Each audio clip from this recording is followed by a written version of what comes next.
বিসমিল্লাহির রহমানির রহিম। আমার প্রিয় ভাই ও বোন, আমরা যত বড় পাপী করি না কেন, আমরা আল্লাহর বিধান মানা থেকে যত দূরেই থাকি না কেন, আল্লাহর সাথে আমাদের সম্পর্ক যতই খারাপ হোক না কেন, জেনে রাখুন নিশ্চয়ই আল্লাহর রহমত ও করুণা আমাদের পাপের তুলনায় অনেক বড়। আমাদের মধ্যে অনেকেই এমনও মনে করি যে আমরা অনেক বড় পাপী, আমরা আল্লাহর ক্ষমা পাওয়ার অযোগ্য। বিশেষ করে যখন কেউ জিনার মতো বড় পাপ করে, তখন তাদের মধ্যেই এমন ভাবে চিন্তা করে যে এই পাপ করা মানে তাদের ভাগ্যকে নষ্ট করে ফেলেছে। তারা ভাবে যে তাদের আর কোনো উপায় নেই। আমার প্রিয় ভাই ও বোন, গভীরভাবে বোঝার চেষ্টা করুন। যতক্ষণ আমরা শ্বাস নিচ্ছি, যতক্ষণ আমাদের শরীরের রক্ত চলমান থাকবে, ততক্ষণ পর্যন্ত আল্লাহ সুবহানাহু ওয়া তাআলা আমাদেরকে ক্ষমা করার পথ উন্মুক্ত রেখেছেন। আমরা যত বড় পাপী করি না কেন, যদি আন্তরিকভাবে তিনটি কাজ করতে পারি, তবে আল্লাহ সুবহানাহু ওয়া তাআলার রহমত ও করুণার দ্বারা ক্ষমা লাভ করতে পারবো ইনশাআল্লাহ।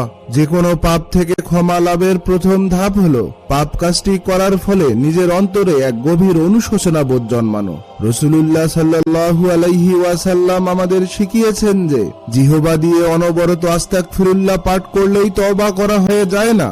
জিহবা দিয়ে আস্তাগফিরুল্লাহ পাঠ করার সময় একই সাথে সেই পাপ করার জন্য অন্তরের গভীরে থেকে দুঃখ ও অনুতপ্ততার সাথে তওবা করতে হবে। জিহবা এবং অন্তরের অনুভূতির এই মেলবন্ধনই হচ্ছে প্রকৃত তওবা, যা আল্লাহ সুবহানাহু ওয়া তাআলা অনেক বেশি পছন্দ করেন।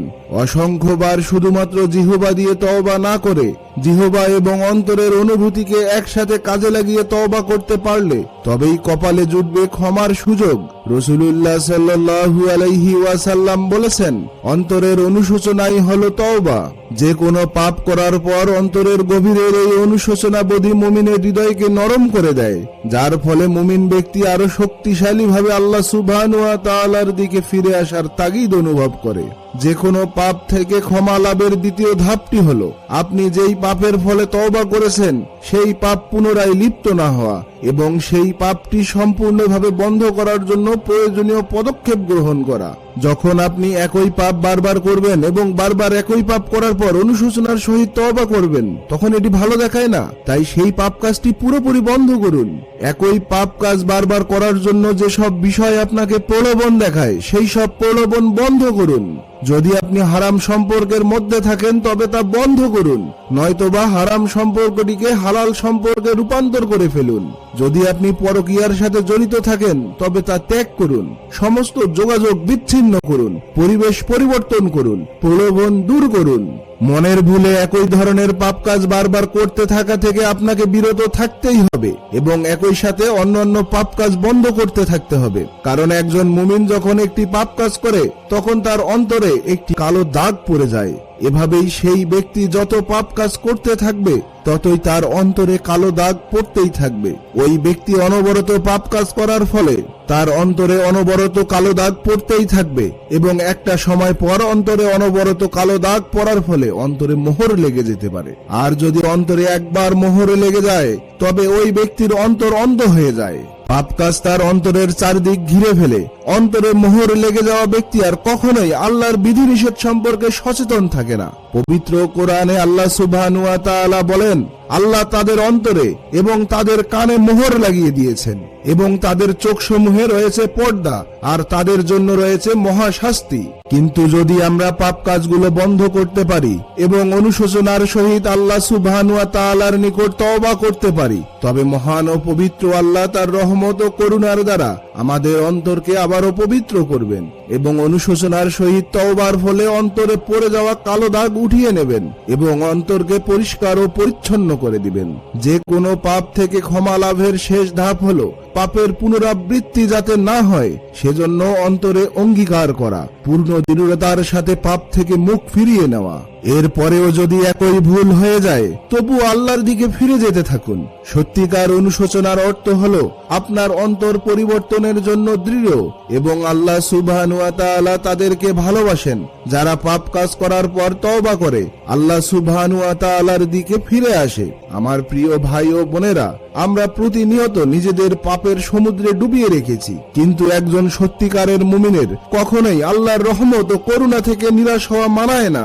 নিরাশা, হতাশা এইগুলো শয়তানের পক্ষ থেকে আসে। শয়তান আপনাকে নানাভাবে বোঝায় যে আপনি অনেক বড় পাপী, আপনি ক্ষমার অযোগ্য। শয়তানের এমন সব কুমন্ত্রণা শুনবেন না। অনেক কষ্ট করে শয়তান আপনার দ্বারা পাপ কাজ করিয়ে নিয়েছে। এখন শয়তান চায় না যে আপনি সেই পাপের জন্য তওবা করুন এবং আল্লাহ সুবহানাহু ওয়া তাআলার নিকটবর্তী হন।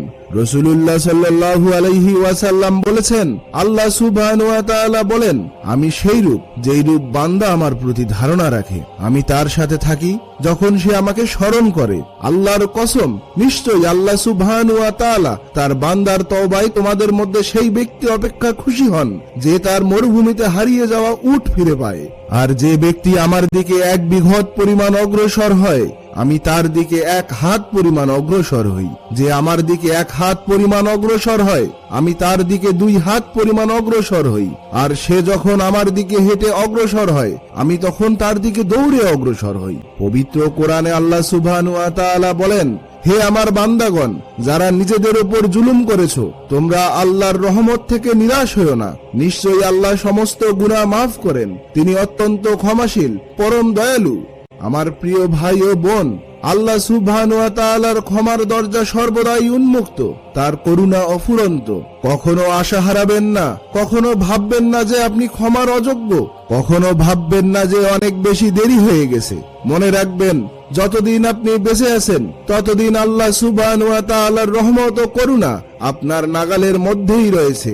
আল্লাহ সুবহানাহু ওয়া তাআলা আমাদের অন্তরকে তওবার দ্বারা পবিত্র করুন, আমাদের পাপ ক্ষমা করুন এবং পৃথিবী ছেড়ে যাওয়ার পর পরকালীন জীবনে সীমাহীন সুখ শান্তি দান করুন।